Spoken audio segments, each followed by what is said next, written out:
د امریکا ټکساس ایالت آسن ښار کې دغه یو بل رستورانت دی. دوی هم دغه روباټونه لري.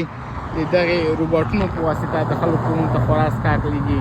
دغه روباټونه ته لږ نږدې نه وښیم. دغه روباټونه دي، دغه رستورانت ولې لري. د روباټونو په واسطه د خلکو کورونو ته خوراک کاږي. ګوره دې وخت کې دا درې ولاړ دي، تیار د سړک په څنډې باندې ولاړ دي چې کله خوراک څښاک ریډي شي، تیار شي، بیا په دې کې کېږدوي او د خلکو کورونو ته یې ولېږي. ګوره تیار ریډي ولاړ دي، درې دانې کیمرې پکې لګېدلې دي، شپږ ټیرونه لري چې کله خوراک څښاک تیار شي په یې کېږدوي.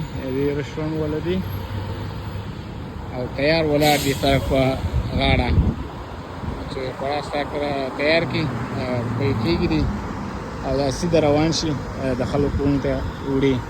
ګوره غټه محله ده، غټ غټ سړکونه دي.